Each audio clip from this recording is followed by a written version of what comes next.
Assalomu alaykum. Bugun sizlar bilan valentlik haqida gaplashib o'tamiz. Valentlik nima? Valentlik bu bir element atomining boshqa element atom bilan cheklangan sondagi bog' hosil qilish qobiliyati. Oddiyroq qilib aytadigan bo'lsa, elementlarni qo'li bor va ular xohlagancha qo'l chiqarmaydi. O'zini nechtalar qo'li bor deb tasavvur qiladigan bo'lsak, ana shu qo'llar soni valentlik deyiladi. Mana bu yerda hozir bir nechta obrazlar qo'yib qo'yganman. Siz tasavvur qilishingiz uchun, ya'ni qo'l vazifasini bajaradi deb tasavvur qilsak. Misol uchun mana biz odamlarni ikkita qo'limiz bor. Yoki bo'lmasa mana Yulduzlar jangi filmida adashmasam, undagi robotni mana ko'ryapmiz. 4 ta qo'li bor. 4 ta qo'lda mana 4 ta qilichni ushlab turibdi. Yoki bo'lmasa 8 oyoqni endi qo'l vazifasini bajaradi deb tasavvur qilsak, 8 ta qo'li bor yoki 8 ta panjasi bor. Yoki bo'lmasa mana maymunlar. Endi maymunlarda bilamizki, o'sha ba'zilarida qo'l, oyoq bir xil, deyarli bir xil vazifalar bajarib ketaveradi. Shuni hisobiga endi men shunchaki misol sifatida yozib qo'yganman yoki bo'lmasa bu yoqqa qo'yib qo'yganman. 4 ta qo'li bor. Yoki bo'lmasa mana O'rgimchak odamdagi doktor Octavius deb adashmasam, uni o'sha 2 ta qo'li bor va qo'shimcha 4 ta qo'l qo'shtirgan o'ziga sun'iy. Jami 6 ta qo'l bor. Xuddi shunday mana obrazlarda qo'llar soni har xil bo'lyapti. Xuddi shunday elementlarni ham qo'llar soni, ya'ni valentligi har xil. Bular haqida gaplashib o'tamiz. Endi biz valentlikda hozir siz bilan guruhga bo'lib o'rganamiz. Misol uchun mana bu yerda valentlikda o'zini ko'rsatishdan oldin mana shu rasmga ham qarab o'tib ketaylik. Demak, oila misolida tushuntiradigan bo'lsa, mana ota-ona qanday bo'lsa, bolasi ham xuddi o'shanday bo'lib, o'xshash bo'lishi mumkin ota-onasiga yoki bo'lmasa biz bilamiz, tanishlarimiz ham bor, ba'zilari ota-onasiga o'xshamaydi. Uzoqroq qarindoshiga o'xshaydi yoki tog'asiga o'xshaydi, katta bobosiga o'xshaydi va hokazo. Kattaroq, ya'ni boshqa avlodga o'xshab qoladi. Yoki bir avlodda o'zida o'sha avlodga o'xshamaydigan individ chiqib qolishi ham mumkin. Menimcha bu narsalarni o'zingiz bilasiz. Xuddi shunday bu yoqda ham mana farzand birinchi rasmda ota-onasiga, aniqroq onasiga o'xshaydi. Ikkinchi rasmni mana ko'ryapmiz, koreyslarga o'xshaydimi bu qizcha, lekin onasi mana bu yevropalik, menimcha katta ehtimol bilan ota-onasi yevropalik, bolasi osiyolikka o'xshaydi. Ya'ni bolasi ota-onasiga o'xshamayapti. Bu ikkinchi holat. Xuddi shunday valentlikda ham biz o'rganamiz elementlarni bir-biriga o'xshashlari bor, bir-biriga o'xshamaydiganlari bor. Mana endi birgalikda hozir ko'rib chiqamiz. Mana bu yerda davr istemani ham qo'yib qo'yganman. Guruhlarni o'zini birinchi ko'rib ketaylik. Guruhlar. Davr istemamiz biz o'rganadigan guruhda mana bu birinchi guruh, bu ikkinchi guruh, davr istemangiz yozib qo'yilgan, bu uchinchi guruh, bu to'rtinchi guruh, bu beshinchi guruh, bu oltinchi guruh, bu yettinchi guruh, bu sakkizinchi guruh. Endi birinchi guruhdagi elementlar mana bular. Mana shu birinchi guruhda ustun shaklda deb oladigan bo'lsak, mana shular hammasi birinchi guruh hisoblanadi. Demak, birinchi guruhdagi elementlarni valentligi o'zgarmas 1. Ya'ni bitta qo'li bor. Bir qo'li yo'q odam tasavvur qiling, ya'ni bitta qo'li bor odam tasavvur qiling. Uni qo'li bitta. Xuddi shunday ular bitta qo'li bilan ushlay oladi. Yoki bo'lmasa ikkinchi guruhdagilarni ko'radigan bo'lsak, bularni valentligi o'zgarmas 2. Ya'ni biz odamlarga o'xshab ikkita qo'li bor deb tasavvur qiling. Ya'ni u ikkita qo'li bilan boshqa element atomini ushlashi mumkin. Uchinchi guruhdagilarni ko'radigan bo'lsak, bitta o'tib ketib qolibdi. Uchinchi guruhdagilarni ko'radigan bo'lsak, bularni ham valentligi 3. O'zgarmas 3 ekan. Bu oson, mana ko'rib turibmiz. Birinchi guruh 1 valentli, ikkinchi guruh 2 valentli, uchinchi guruh 3 valentli. Endi to'rtinchi guruhni ko'radigan bo'lsak, to'rtinchi guruhdagilar o'zi 4 juft son, juft raqam, 4 dan oldingi ikkita juft raqam olinadi. Ya'ni 2 bo'lishi mumkin yoki bo'lmasa 4 bo'lishi mumkin. Demak, to'rtinchi guruhdagilar 2 valentli yoki 4 valentli bo'ladi ekan. 5-chi guruhdagilarni ko'radigan bo'lsak, 5 dan oldingi tog' sonlar, endi buni bo'lishi mumkin 1, 3, 5 deymiz. 3 kirmaydi, 5 adashib ketdim. 1 kirmaydi, 3, 5 kiradi. 3, 5 valentli.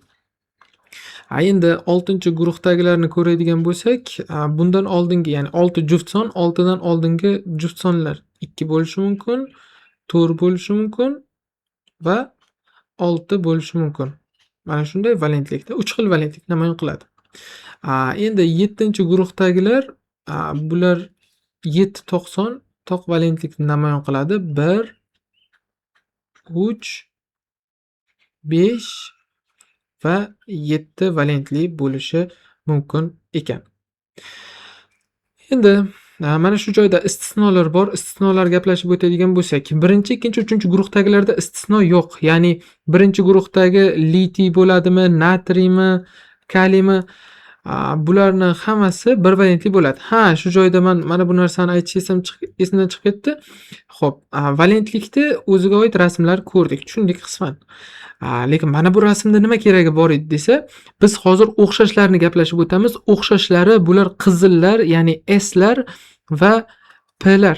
Biz hozir gaplashib o'tayotganimiz o'xshashlar S bilan P'lar yoki S pushtilar yoki sizni davringiz temangizda qizil bo'lishi mumkin. Menikida hozir qizil bo'lib turibdi. S pushti va P sariq. Biz o'sha pushtilar va sariqlar haqida gaplashyapmiz.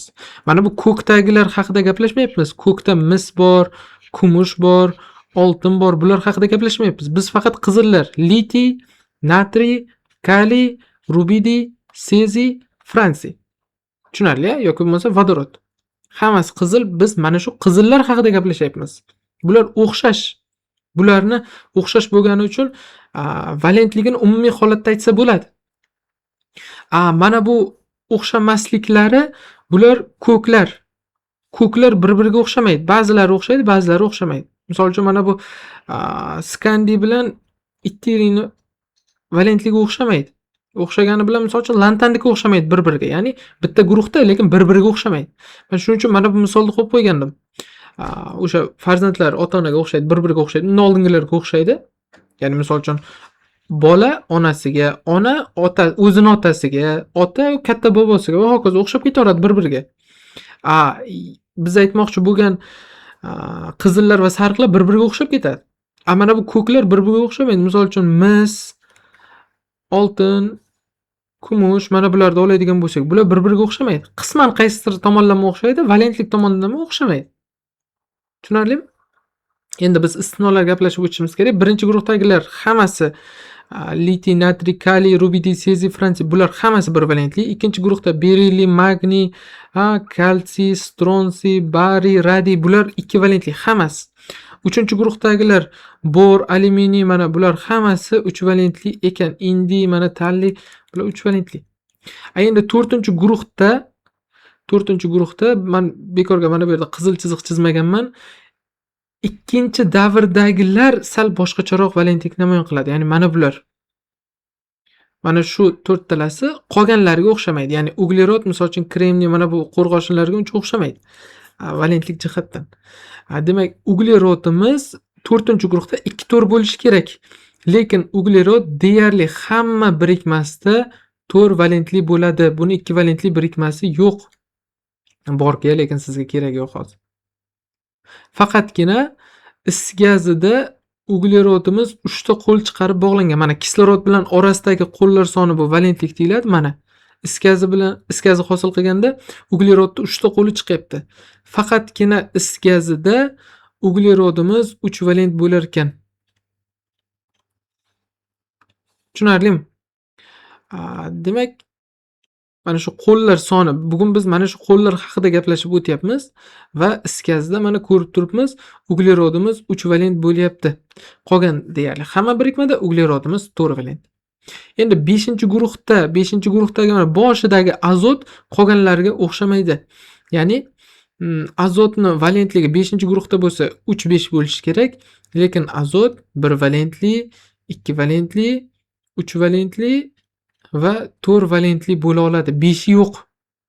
Ko'ryapsiz, to'q valentli bo'lishi kerak edi, lekin bu 1 2 3 4 bo'lar ekan. Nimaga undayligini biz keyingi mavzularimizda batafsil gaplashib o'tamiz. 6-guruhda kislorod bor ekan. Kislorod bu o'zgarmas ekvivalentli yoki bo'lmasa boshqacha qilib aytadigan deyarli har doim kislorodimiz ekvivalentli bo'ladi. Faqatgina mana boya is gazni yozdik. Is gazida uglerodni mana 3 ta qo'li chiqayotgan bo'lsa, kislorodni ham 3 ta qo'li chiqyapti. Ya'ni ikkita atom orasida 3 ta qo'l bilan bog'lanyapti bir-biriga. Bu degani mana shu is gazda kislorodimiz 3 valentli ekan. Uglerod ham 3 valent, kislorod ham 3 valent. Endi 7-guruhda ftor bor. Ftor o'zgarmas 1 valent bo'ladi. Buni 3 valentlik, 5 valentlik, 7 valentligi yo'q. Tushunarli? Demak, istisnolarni ko'rdik. Uglerod deyarli har doim 4 valent bo'lar ekan, bitta is gazda 3 valent. Kislorod ham deyarli har doim 2 valent bo'lar ekan, bitta is gazda 3 valent.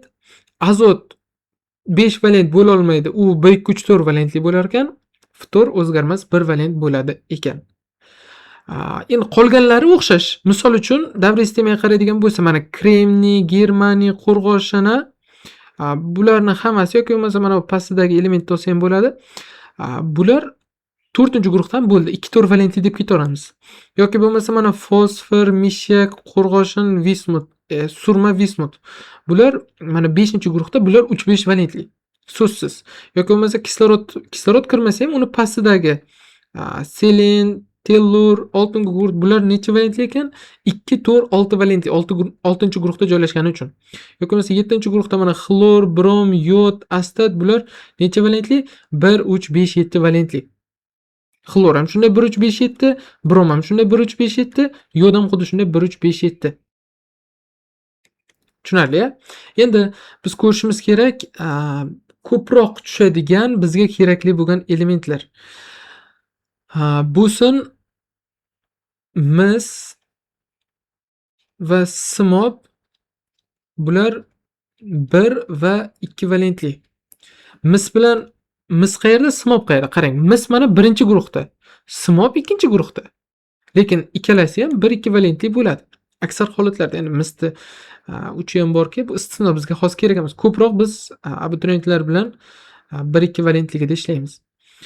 Yoki bo'lmasa kumush o'zgarmas 1 valentli, rux bilan kadmiy o'zgarmas 2 valentli. Ko'pchilik birikmalarda xuddi shunday. Olib ketamiz.